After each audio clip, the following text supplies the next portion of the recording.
Bénissons le Seigneur. Nous voici ces premiers jours de la semaine. Nous sommes ici pour adorer notre Père Céleste, pour adorer notre Seigneur Jésus-Christ, le Roi des rois, par l'Esprit et en vérité. J'aimerais remercier vivement notre frère Carlos qui nous a dirigé dans l'étude ce matin, le frère Antonio qui a fait la prière d'ouverture, notre frère qui nous dirige ce matin, le frère Kerli, le frère Mike qui nous a dirigé dans la lecture de manière solennelle. J'aimerais aussi remercier notre sœur Mélène qui nous a mis sur la piste de ces sujets que je me sens vraiment heureux de partager ce matin au nom du Seigneur. Nous accueillons ceux qui sont avec nous en ligne et pour nous tous qui ont fait le déplacement, en obéissant à la parole de Dieu dans Hébreux chapitre 10, verset 25, nous sommes conscients que c'est ici que l'Éternel, notre Seigneur, va descendre ses bénédictions.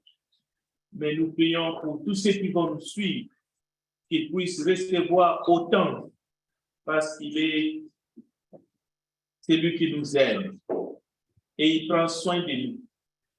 À l'origine de l'humanité, nous allons voir l'œuvre du Dieu créateur, le Tout-Puissant, le Père d'amour et de grâce. Mais nous allons voir aussi quel était le cheminement, quelle était la voie que l'humain qui a été créé, l'homme et la femme, Adam et Ève, quelle était la voie qu'ils ont décidé de suivre et quelles en sont les conséquences. Mais nous allons découvrir aussi, comme nous l'avons déjà reçu ce matin, l'œuvre de Golgotha, la rédemption qui a été projetée, qui a été accomplie. Nous allons voir qu'en Christ, Dieu nous avait déjà prédestinés à être semblables en lui, mais avant la fondation du monde. C'est pour cela, notre Père Créateur, c'est un Dieu d'amour. C'est un Dieu qui sait ce qu'il fait. Il a tout pensé pour nous. Et comme aujourd'hui, dans le monde entier, on fête la journée des pères, j'invite à tous les parents et à tous les pères qui sont ici, à tous les enfants, de lire Jean chapitre 14 sérieusement et de faire un petit exercice, juste compter le nombre de fois que vous allez trouver le mot Père, mais dans la bouche du Seigneur. C'est pour montrer que ce que le Père a fait, comme le Père céleste veut être adoré, il nous a envoyé sa parole inspirée en disant qu'il faut honorer nos parents, père, mère, biologiques. Et aujourd'hui, nous voulons honorer tous les pères. Si vous lisez Jean 14, vous allez voir quel amour le Seigneur Jésus-Christ ici-bas a dégagé, a toujours dégagé pour son Père. Et dans Luc 2, il est dit qu'il était soumis à Joseph et Marie. Avant d'aller plus loin, je vous invite à la prière. Prions ensemble. Tendre Père, nous ne sommes que de faire des instruments entre tes mains.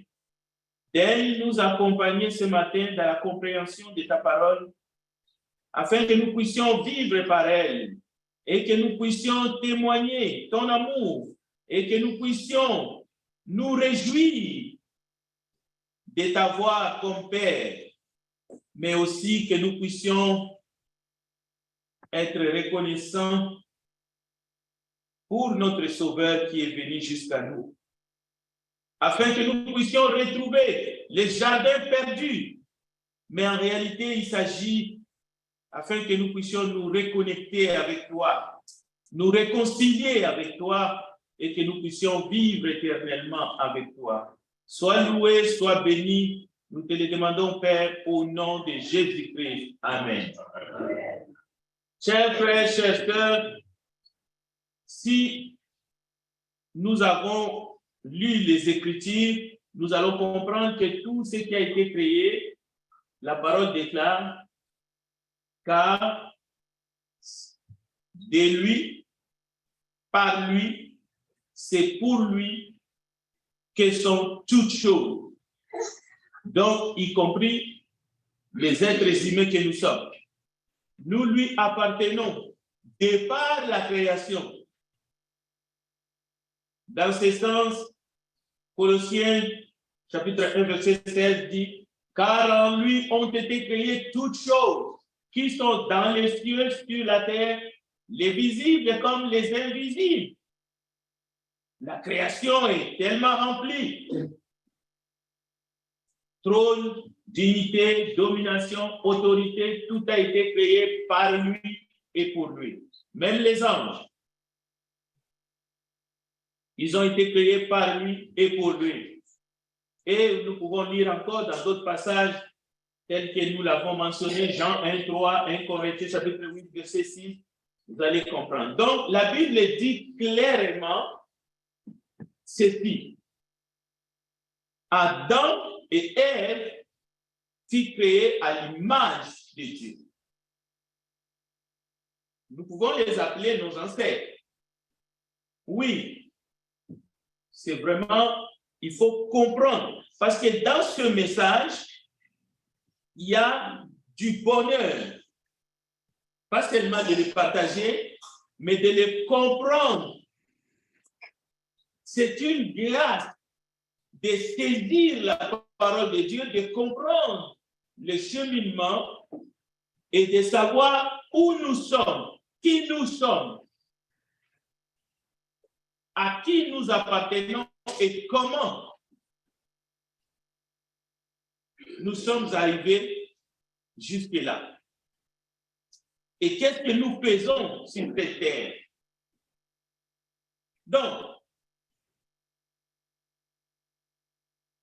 à qui ressemblent tous les humains sur la surface de la terre? Si vous posez, si vous faites un sondage, vous interrogez les passants, vous allez recevoir plusieurs sortes de réponses. Les scientifiques ou les scientifiques qui ne croient pas répondront peut-être qu'il y a plusieurs races déjà des humains. Les Noirs ressembleraient peut-être plus à leur ancêtre qui est peut-être un gros singe en Afrique, un bonobo. C'est comme ça dans les livres. Hein? C'est ça qui est enseigné à nos enfants. Mais nous devons déconstruire cela dans leur tête. C'est pour cela que nous avons l'école de dimanche. Mais il y a aussi des théologiens, ceux qui étudient la parole de Dieu d'une certaine façon. Noé avait 3 fils et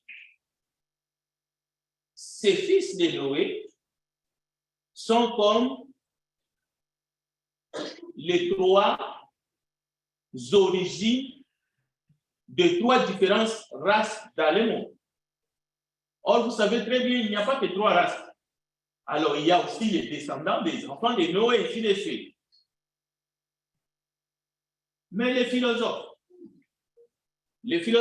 vont vous ramener encore dans la réflexion. Parce qu'il y a plusieurs types de philosophie aussi, il y a des catégories.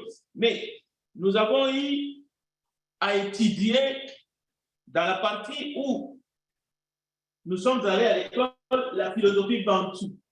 Alors, dans la philosophie Bantou, au fait, on va vous dire que ce sont les Bantous, non seulement qui sont majoritaires, mais l'Afrique, c'est les personnes de l'humanité. Mais aujourd'hui, avec tout ce que nous avons sous nos yeux comme catastrophe climatique, il y a ceux-là aussi qui peuvent dire, bon, vous savez, c'est juste une question de pigmentation de la peau. Il y a un ancêtre de l'homme qu'on a trouvé quelque part dans les fossiles, ainsi de suite. On a creusé, on a trouvé en Angleterre.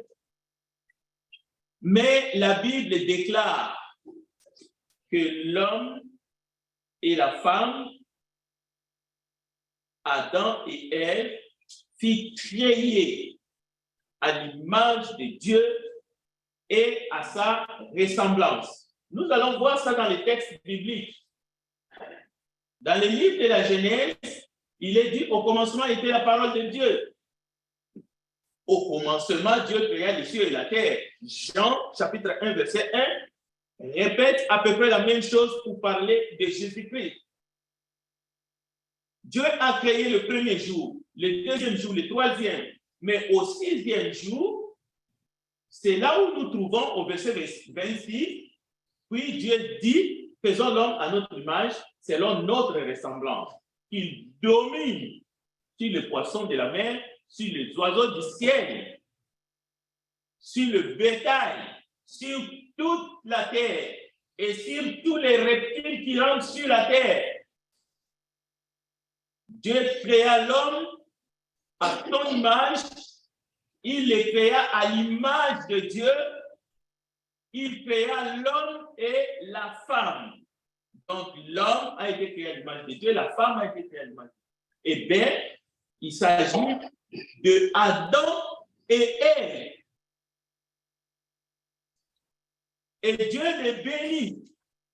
Dieu leur dit, soyez féconds, multipliez, remplissez la terre et la assujettissez et dominez sur les poissons de la mer, sur les oiseaux du ciel et sur tout animal qui se met sur la terre.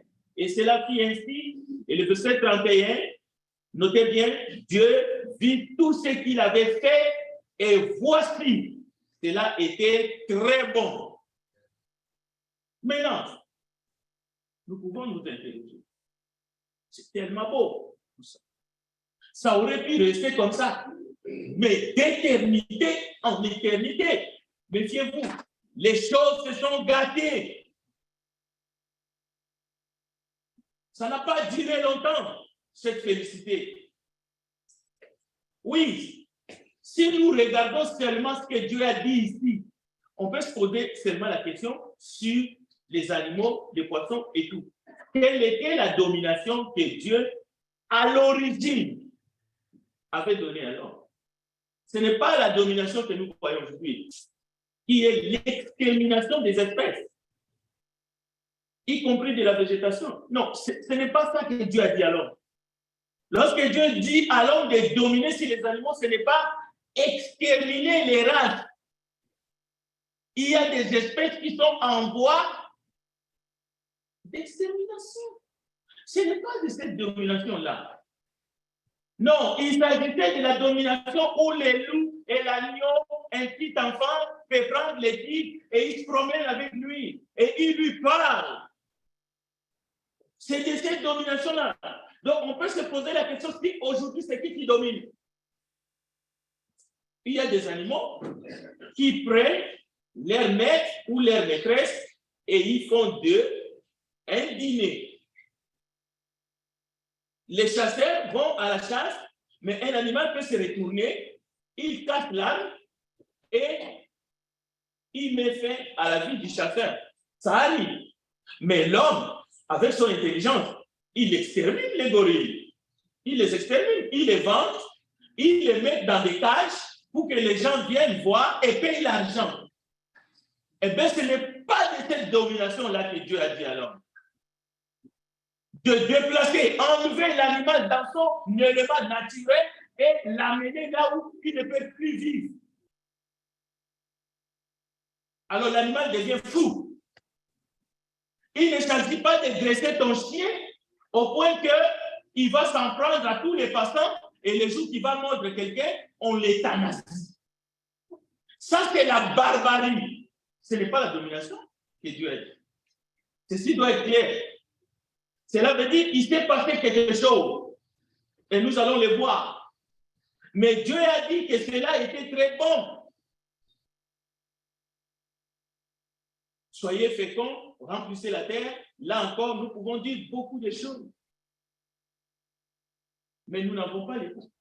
Alors, dans 1 Jean chapitre 3, écoutez bien, voyez quel amour le Père nous a témoigné pour que nous soyons appelés enfants de Dieu. Il n'a pas commencé à le faire après la chute. Dieu avait tout prévu en avance. Si le monde ne nous connaît pas, c'est qu'il ne l'a pas connu. Bien-aimés, nous sommes maintenant enfants de Dieu. Nous sommes maintenant. Cela veut dire que nous n'étions pas enfants de Dieu avant.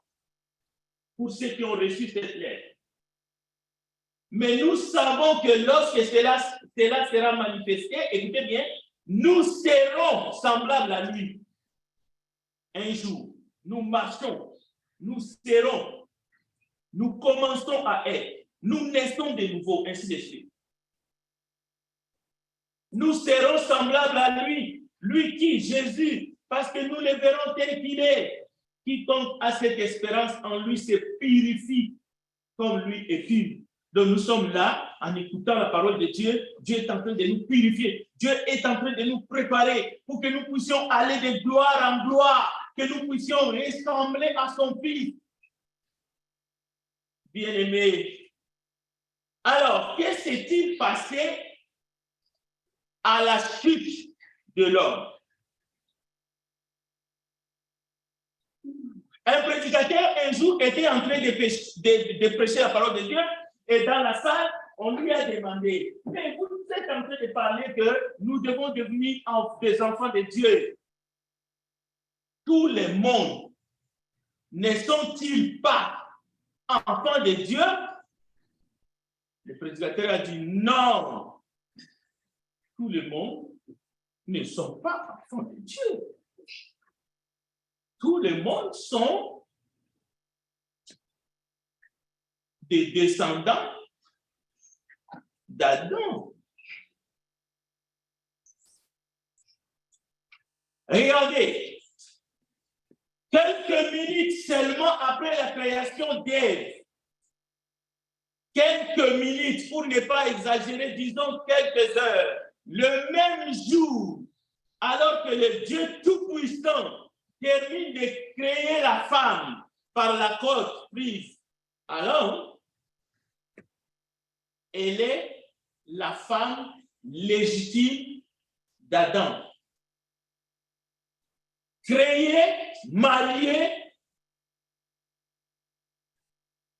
elle devient l'os d'Adam. Et d'ailleurs, il n'est pas créé bébé. Il n'est pas créé bébé. Il est sorti de la côte, elle est devenue la mère de tous les vivants. Déjà, elle n'a même pas un enfant, elle n'a pas mis au monde au fait, mais elle est l'épouse, elle est la compagne, elle est l'aide. Maintenant, nous qui ne sommes pas des parents biologiques, qui c'est qui peut donner en mariage son fils ou sa fille à la naissance? Ce serait un scandale. Et d'ailleurs, nous ne pouvons même pas les penser. À peine qu'on vient de naître, on va appartenir à un homme ou on va se lier en mariage à une femme. Non, ça n'existe pas. Ça n'existe pas. Adam et Ève n'avaient pas de père biologique. Ils étaient en relation directe avec le Créateur. Mais aujourd'hui, c'est la fête des pères. Hier, c'était la fête des mères.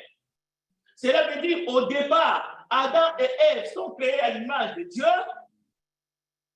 Ils sont comme des Melchizedek. Ils n'ont ni père, ni mère biologique. Ils sont là. Ils sont en couple le premier jour. Dieu amène la femme. Adam, voici. Parce que tu as cherché ton semblable vis-à-vis, à travers les animaux que tu as nommés et à travers les oiseaux et tout, mais tu n'as pas trouvé. Voici, j'ai vu ton désir. Et Adam est tout content. Comment expliquer maintenant que deux êtres créés à l'image du divin, à l'image et à la ressemblance de Dieu, ils vont reproduire des enfants? Et l'un des enfants est du malin, en tout cas. Et on ne peut pas trop parler non plus d'Abel, parce que le sang d'Abel n'écrit pas plus fort que le sang de Jésus. Ça veut dire, Abel est là, son sang a été versé, mais il attend, il plaide. Justice, justice, justice, il crie vengeance. Et il attend.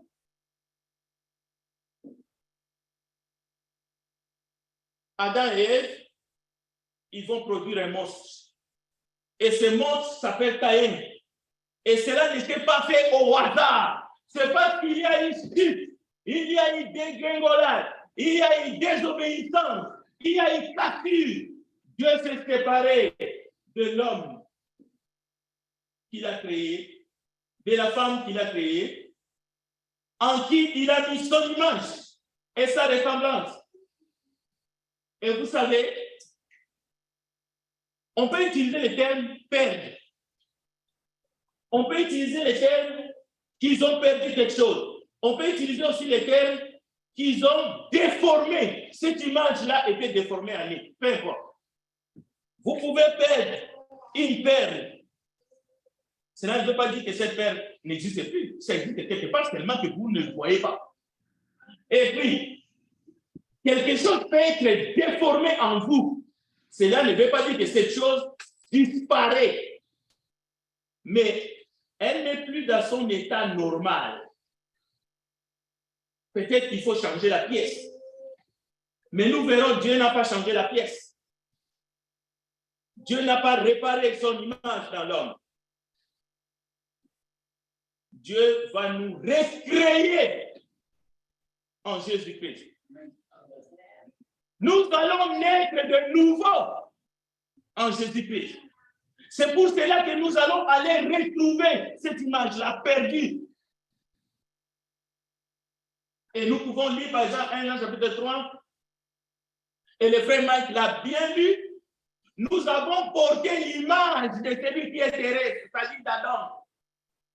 Et il y en a qui le portent encore aujourd'hui. C'est pour cela que l'évangile est prêché, parce que vous avez besoin de porter l'image, de retrouver l'image de Christ en vous. Vous devez lui ressembler. Et en ressemblant en Christ, vous allez ressembler au Père. C'est pour cela que l'évangile de grâce est prêché. Et n'attendez pas demain. Parce que l'image qui est en vous, ça, probablement, c'est une image portée. C'est pour cela que ce message est trop important. Jésus a paru pour ôter les péchés. Et ces péchés ne se trouvent pas dans une école. Ces péchés ne se trouvent pas quelque part d'autre. Ces péchés se trouvent en nous. C'est dans l'homme. C'est pour cela que Jésus disait, ce n'est pas ce qui entre dans la bouche qui suit l'homme, c'est ce qui sort de l'homme.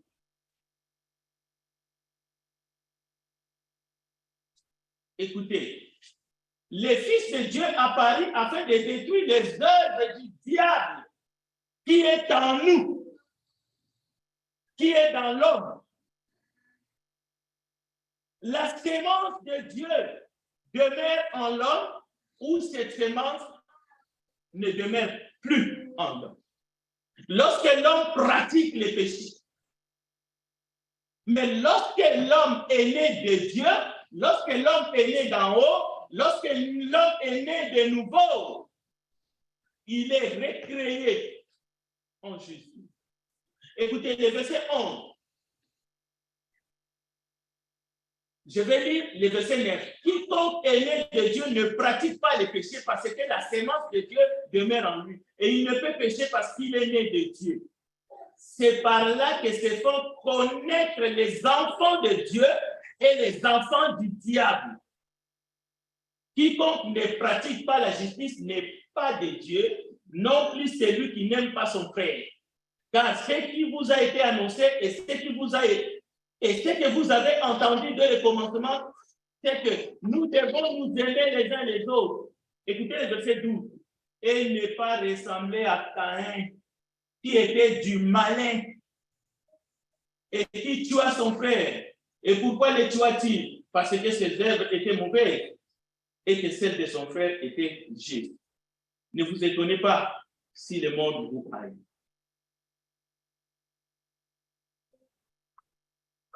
Nous ne devons pas ressembler à Caïn, mais Dieu n'a-t-il pas créé l'homme à son image et à sa ressemblance? Comment maintenant la parole nous dit que nous ne devons pas ressembler à Caïn?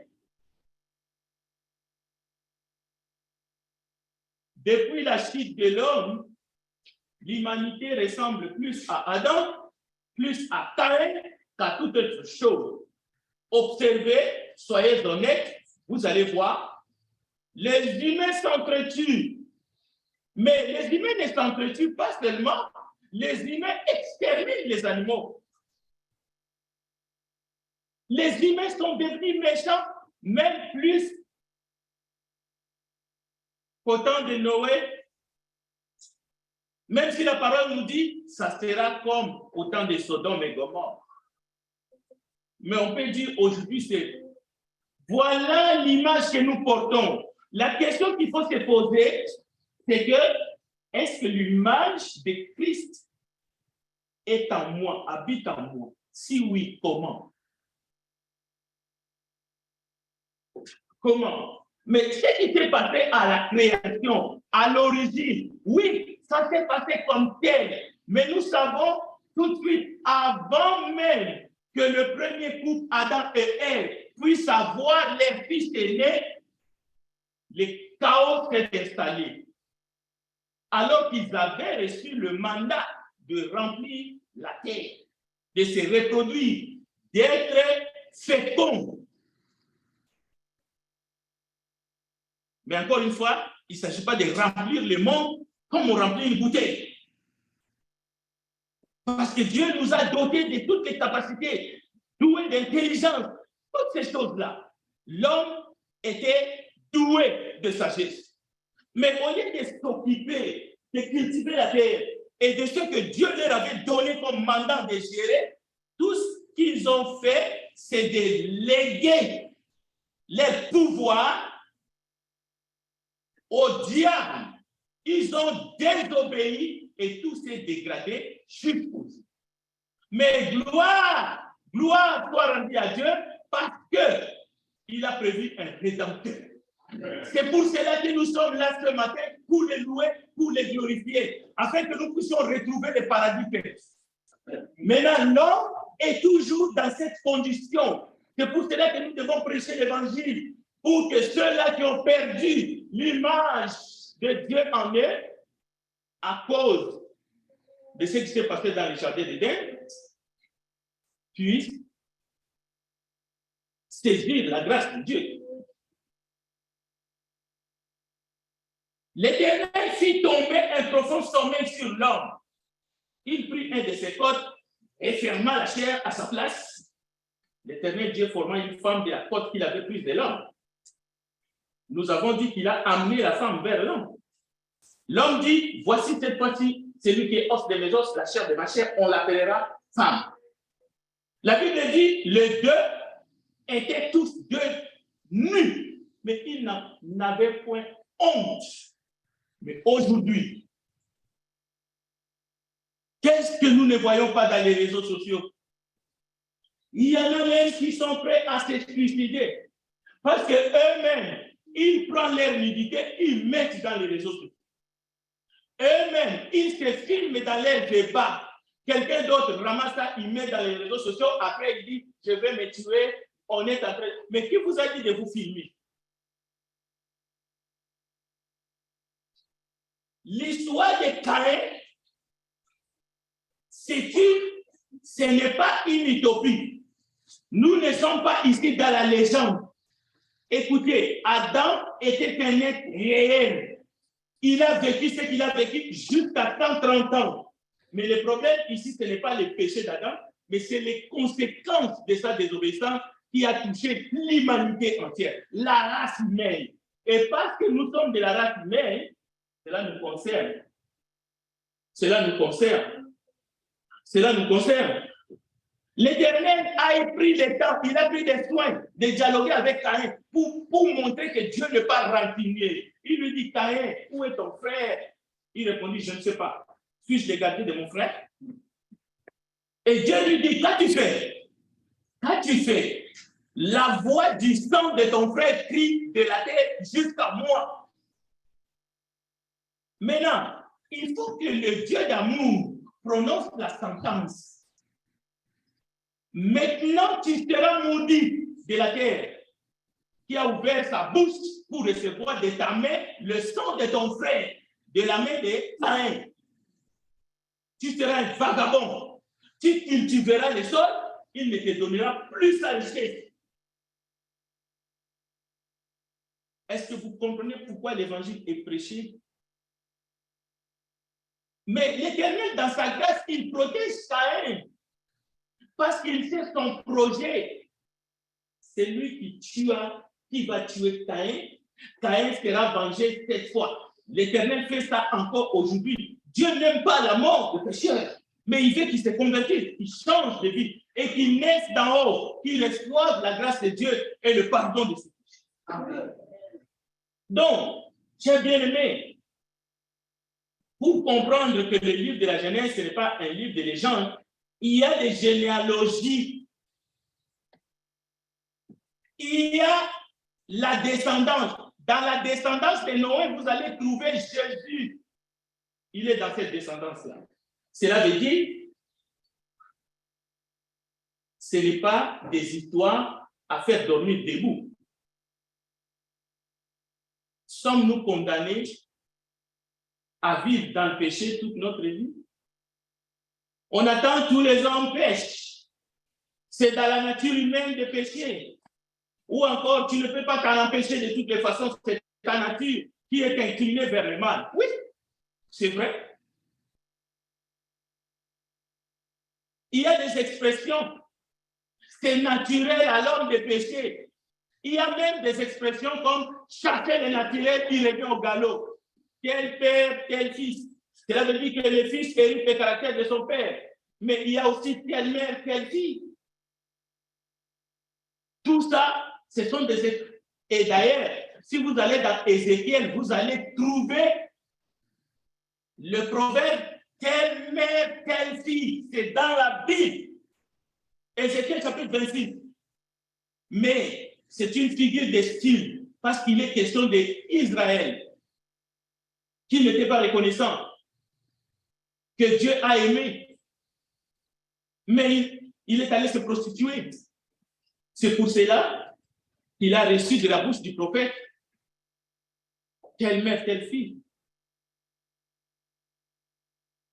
Dans Romains chapitre 8, verset 3, écoutez, car chose impossible à la loi, parce que la chair la rendait sans force. Dieu a condamné le péché dans la chair en envoyant à cause du péché son propre fils dans une chair semblable à celle du péché. Qu'est-ce que signifie? Nous portons l'image de Dieu en nous, ou que nous portons l'image d'Adam en nous. Le péché est inscrit dans la chair. Nous avons entendu ce matin ici, oh misérable que je suis. Paul dit, je veux faire le bien, mais en moi, il y a une autre loi qui me pousse à faire le mal que je ne veux pas faire. Je veux faire le bien, mais je fais le mal. Mais il y a une solution. Gloire soit rendue à Dieu à cause de ce don ineffable, Jésus-Christ. Lui peut nous délivrer de cet esclavage du péché. C'est pour cela que la repentance et le pardon des péchés est prêché à son nom. Tant que l'homme sera dans la chair, il luttera avec le péché. Et la Bible dit, vous n'avez pas encore lutté contre le péché jusqu'au sang. Jusqu'au sang. Cela veut dire que quelque chose est imprimé dans notre sang. Je ne dis pas que les enfants naissent coupables, mais ils naissent avec cette impression pareille. Toujours innocents, mais l'impression est là. En grandissant, ils sont inclinés vers le mal. Mais grâce soit rendue à Dieu à cause de Jésus-Christ. Alors, dans la chair, tout ce que nous voyons, tout ce que nous attendons, tout ce que nous ressentons est perverti par le péché. C'est pour cela qu'on peut pécher en regardant. On peut regarder une belle femme, on peut regarder une belle fille, et dans nos pensées, nous péchons. Nous commettons l'adultère sans contact. Mais à tous ceux qui l'ont reçu, à ceux qui croient à son nom, elle a donné le pouvoir de devenir enfants de Dieu, desquels sont nés non du sang, ni de la volonté de la chair, ni de la volonté de l'homme, mais de Dieu. Dieu a fait de nous ses enfants en Jésus-Christ. En d'autres termes, tous les êtres humains sont des créatures de Dieu. C'est indubitable. Mais tous ne sont pas enfants de Dieu. Oui, Dieu a créé l'homme et la femme à son image et à sa ressemblance. Mais il s'agit d'Adam et Ève. Une fois que l'homme a quitté, nous venons dans le monde à travers nos parents biologiques. Quelque chose est imprimé. Nous avons besoin d'être lavés par le sang de Jésus-Christ pour lui ressembler et nous réconcilier avec Dieu. Sinon, nous sommes incapables d'aucun bien. Et nous ne pouvons pas hériter le royaume de Dieu. La chair ne peut pas, parce que la chair est corrompue. Ne peut pas. Ne peut pas. Ne peut pas. Nous avons besoin de nous revêtir d'un corps céleste. La Bible précise que nous sommes nés de Dieu. Nous sommes donc nés d'eau et d'esprit si nous avons obéi à l'évangile. C'est ça qu'a dit la nouvelle naissance. Jésus a dit à Nicodème, il faut que tu naisses de nouveau pour entrer dans le royaume de Dieu. Cela veut dire, la vérité est en Christ. Dieu nous a recréés à nouveau. Aujourd'hui, l'homme peut faire des prouesses. L'homme peut inventer. L'homme peut prétendre pas mal de choses. Mais l'homme ne doit pas oublier qu'à l'origine, il a perdu la face. Mais jusqu'où l'homme est tombé, c'est Dieu. Mais nous avons l'écriture, sans exagérer. Nous n'allons pas exagérer. Romains chapitre 15. Romains chapitre 5. 1 Corinthiens chapitre 15, c'était la lecture du jour. Mais Romains chapitre 5, par un seul homme, Adam, le péché est entré dans le monde. Peut-être lorsque nous lisons le péché est entré dans le monde, nous planons.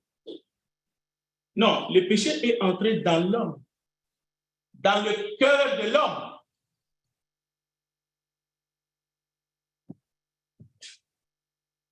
Et la Bible dit, la mort a régné depuis Adam jusqu'à Moïse, même si ceux qui n'avaient pas péché par une transgression semblable d'Adam.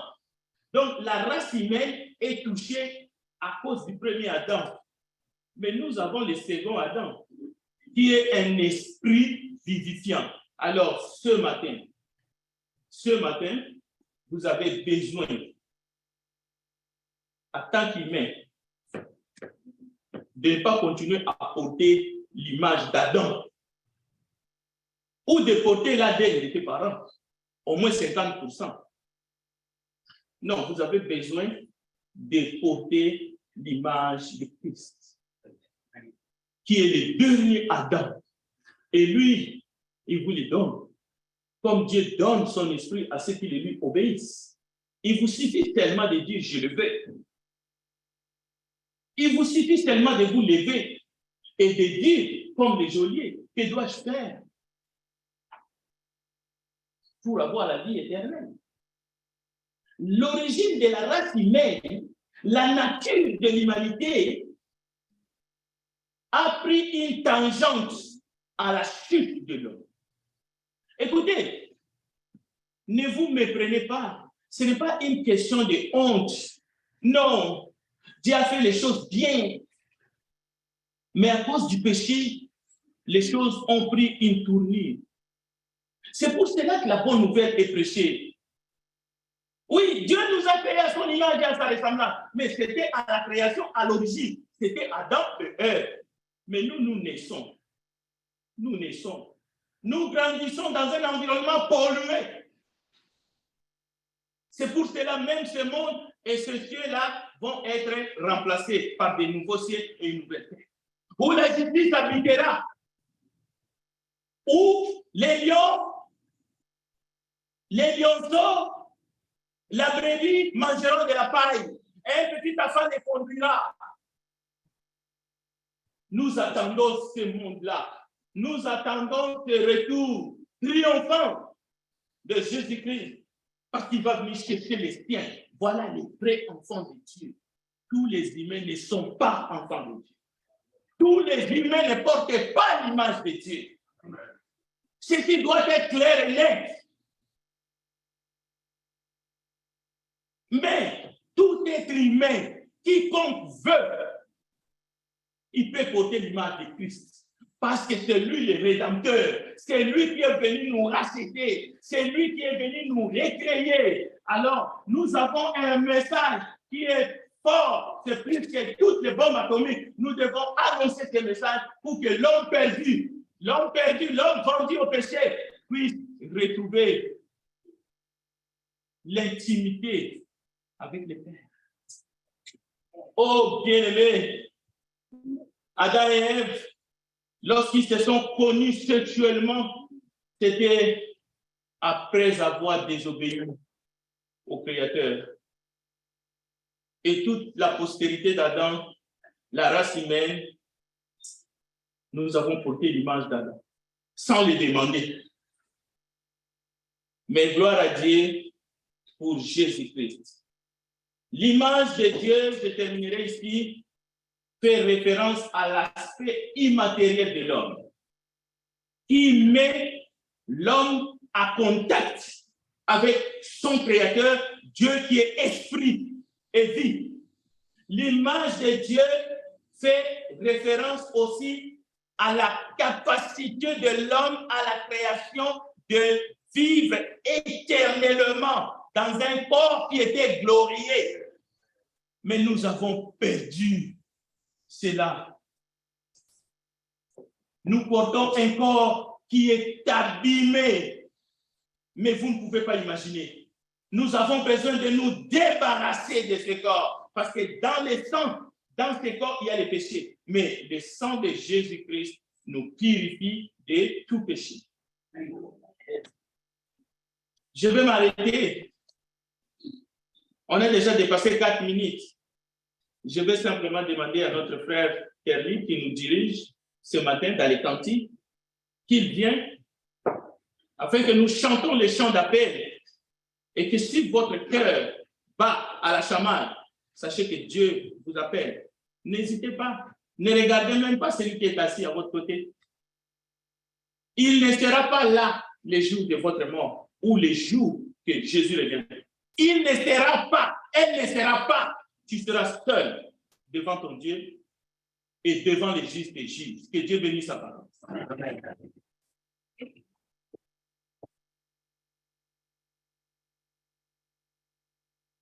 Chantons le cantique numéro 170.